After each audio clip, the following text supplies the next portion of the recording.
Os minerais são encontrados na natureza como sedimentos que formam os solos ou como elementos das rochas. Nessa tabela aí a gente vê a composição mineralógica das rochas ígneas em peso, né? Então a gente estou mostrando ela aqui para poder mostrar quais são os principais minerais que compõem aí as rochas. Nós temos o feldspato como primeiro mineral aí com quase 60%, né, de proporção em peso, os ferros magnesianos, bastante, o quartzo, a mica, os minerais acessórios, que seriam pedras preciosas, né, e muitos outros minerais além desses, só que esses aí já compõem aí 99%, né, em proporção aí das rochas ígneas, mas a gente tem muitos outros. Vamos ver aqui os principais minerais que, que a gente tem aí na nossa natureza.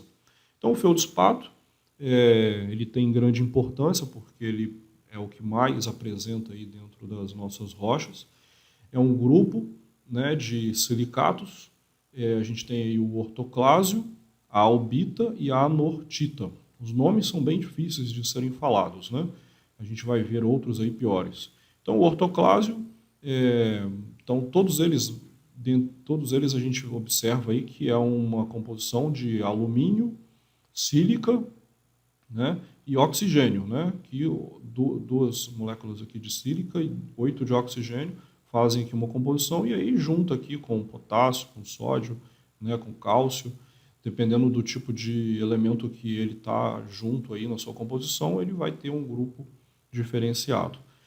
Bom, nas rochas ele vai tomar às vezes aí formas próprias, retangulares e prismáticas, sendo distinguidos aí pelas cores claras e pela sua clivagem. Então ele tem essa clivagem aqui, né? Ele apresenta duas boas direções de clivagem, né? Que a gente vê aqui na foto, essa superfície lisa, né? Que é uma das características aí dos minerais. A fratura dele é irregular, em fragmentos quebradiços. Cor, tem diversas cores e depende do tipo de impureza que ele tiver aí, que tiver presente aí junto com ele. Já o brilho, ele é vítreo, né, quando acontece através de uma fratura recente. Acabou de fraturar, ele vai apresentar um brilho vítreo, né? O traço, ele é branco, mas não é muito característico, né, não tem cor, né, quando a gente tenta riscar uma folha aí, né?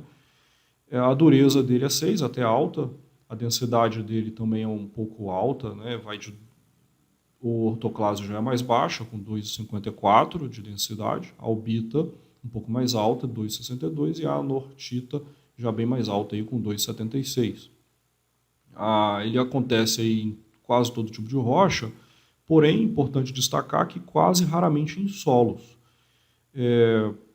Por que isso? Porque ele é muito pouco resistente à decomposição química. Sempre ele sofre alteração na sua composição química, né, que a gente está vendo aqui nesses elementos, quando ele é colocado junto com algum agente, né, que vai fazer com que altere essa composição química, transformando esse mineral em um outro mineral.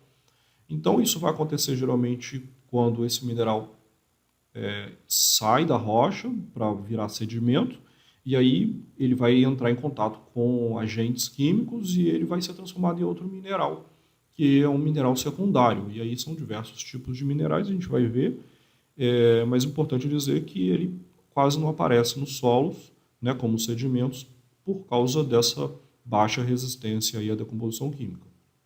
O quartzo já é o contrário, ele também é um silicato, né, com uma molécula aí com os elementos aí de sílica e oxigênio, mas ele já é bem mais estável, ele não sofre essa decomposição química, né? Ele tem forma definida nas rochas, quando formado em cavidades apresenta forma de prisma hexagonal, não tem clivagem, não tem essa superfície de clivagem, mas a fratura dele ela também não segue planos naturais, a gente chama isso de concoide. A cor dele geralmente é branca, mas muda aí conforme a rocha. Ele tem um brilho vítreo, né, em geral, a gente vê aqui nessas fotos mostrando alguns tipos de quartzo, né? O traço dele é incolor, não tem traço. Ele tem a dureza 7, é mais duro um pouquinho do que do que o feldespato, e a densidade dele é de 2,65.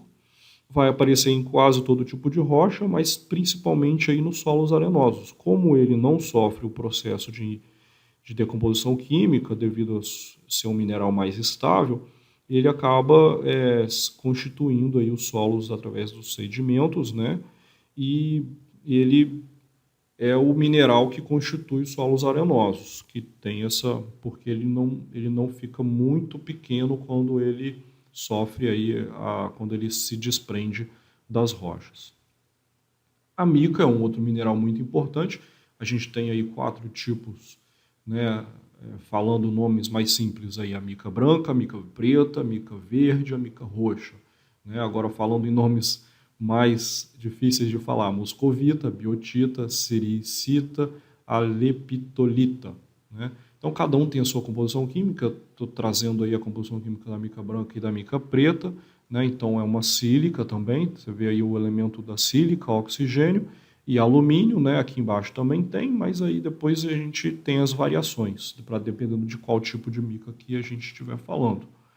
Ela vai apresentar aí em placas hexagonais, quando bem cristalizadas, que é a parte de quando o mineral ele se cristaliza, quando o magma se transforma, né, no mineral, nesse processo de cristalização. A clivagem dele é excelente em uma direção, tão boa que permite separar a mica em folhas. Aqui a gente vê uma foto, né, dá até para poder perceber essas folhas aqui, nesse processo de clivagem. Não tem fratura, a cor dela é incolor, branca ou cinza, parda, esverdeada ou preta, tem vários tipos de cores, ela se apresenta aí na natureza. O brilho dela é acetinado, não vai ter o traço. A dureza está variando entre 2 e 3, não é muito dura, né? A densidade já é bem mais alta, aí a gente tem o exemplo da moscovita de 2,7 a 3,1. Vai aparecer aí muito nas rochas, né? Como se apresentando aí como placas brilhantes, né? Quando a gente visualizar uma rocha que puder ver as placas brilhantes, aí a gente já sabe que é mica que está aparecendo lá dentro. Então, ela também é utilizada aí como isolante térmico na fabricação de refratários. Os anfibólios são tipos de minerais, né, que são sais do ácido metalcílico, né, aqui a composição química dele, com sílica e com uma quantidade aqui de hidrogênio. Sílica é o oxigênio em quantidade de hidrogênio. Né, a forma deles são lâminas longas, com terminações irregulares finas, tem clivagem boas em 2 direções, depende da quantidade de ferro.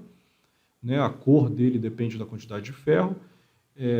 Aí a gente tem a tremolita, que apresenta uma cor branco ou cinza, né, a actinolita, um verde vivo, a ornoblenda, que é um verde escuro a preto. O brilho dela é meio vítreo, né, sedoso no amianto. A dureza é 5. A ocorrência dela, por exemplo, a tremolita, vai aparecer nos calcários. Temos os dolomitos, né, rochas talcosas, a ornoblenda em rochas ígneas e metamórficas. Pela ação de diversos agentes, elas podem se decompor quimicamente, aí, produzindo aí o talco, a clorita, a limonita e o carbonato. São outros minerais. Né? O grupo dos piroxênios são silicatos ferromagnesianos ou sais de ácido metacilícico, que tem essa composição química aí com hidrogênio, sílica e oxigênio. Ele apresenta esses 5 tipos de minerais aí, todos eles aí com sílica e oxigênio. Né? Alguns aí tem o magnésio, outros tem o ferro, outros vão ter aí cálcio, então cada um com a sua composição. Ele não apresenta na sua forma faces terminais, é um cristal, quando ele estiver em forma de cristal, ele é prismático, curto e grosso, ou seja, tem uma forma equidimensional com relação às suas 3 direções. A clivagem, ela vai apresentar boa clivagem em 2 direções. Esses minerais eles costumam apresentar aí na cor verde escuro, preto e marrom. Dureza dele é boa, 5, né? Ele costuma aparecer aí nas rochas ígneas e metamórficas, bastante, né? Porém, quando a rocha é metamórfica, né, que sofre esse processo de metamorfismo, eles se transformam em agregados de agulhas ou grãos de anfibólio, que é o mineral que a gente acabou de ver. Eles têm eles são fracos aí com relação à decomposição química e por isso eles acabam não aparecendo muito nos solos, né? E em sedimentos eles formam outros minerais, como por exemplo aí a calcita e a limonita. A hematita e a limonita são minerais que não são silicatos, a gente chama aí de óxidos de ferro. A hematita é o Fe2O3, que é o nosso minério de ferro que a gente utiliza aí para fazer o nosso aço, né? A limonita é esse mesmo mineral, porém hidratado. Então é um mineral secundário, né, que ele sofreu uma alteração química, tem essa composição Fe2O3, porém com molécula com alguma quantidade de moléculas de água junto dela. A hematita tem forma de placas hexagonais, cor preta metálica, porém em agregados finos ela vai apresentar junto com eles aí uma cor avermelhada, que geralmente dá cor aí aos nossos solos. A gente nota isso principalmente em regiões onde a gente tem muito minério de ferro, onde tem minas, né, de minério de ferro. Muito aí próximo, a gente vê muito isso aí próximo da região aí de Belo Horizonte. Já a limonita, por ser um mineral mais hidratado, ele acaba apresentando uma cor mais amarelada nos solos, né? A hematita ela vai ter o traço vermelho sangue, a dureza dela fica entre 5 e 6, e a densidade desse mineral ele é alto, entre 4 e 5, isso porque ele tem essa proporção maior de ferro na sua composição, fazendo com que ele aumente o peso, né, pelo seu volume.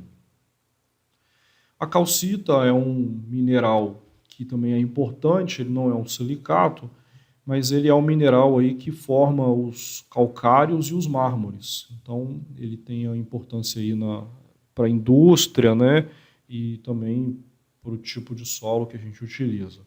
Ele apresenta 3 direções aí de clivagem, não são ortogonais, a sua forma a gente chama aí de romboedros.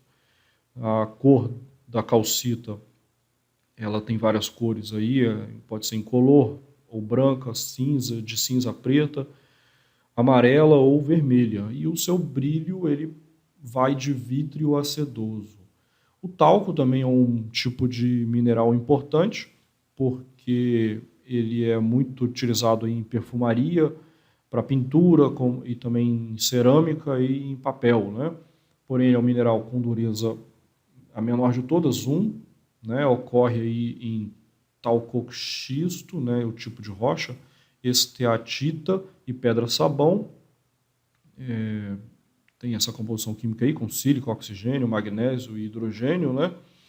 E ele é reconhecido por causa dessa foliação dele, que é em lâminas microscópicas, pela baixa dureza, que é 1, e pela sua maciez ao tato. E os argilominerais são minerais aí que são muito importantes para a nossa área aqui de geotecnia, e por isso a gente vai fazer um vídeo só sobre eles. Mas eles são basicamente minerais aí que são característicos dos solos argilosos. Eles quimicamente são silicatos de alumínio ou magnésio hidratados, contendo aí em certos tipos outros elementos como ferro, potássio, lítio, né?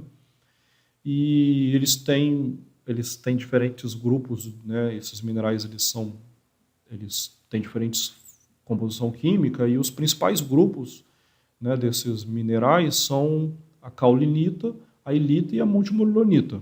A caulinita, por exemplo, ela acontece muito nessa região de solos tropicais, que é a nossa região, né? E a multimilionita também é chamada de esmectita. Esse mineral pode aparecer em cor branca, cinza ou preta, porém no nosso solo, devido às impurezas, né, que ele não vai estar sozinho, ele vai aparecer geralmente na cor mais amarelada, dependendo aí do teor de limonita, ou na cor mais avermelhada, dependendo do teor aí de hematita.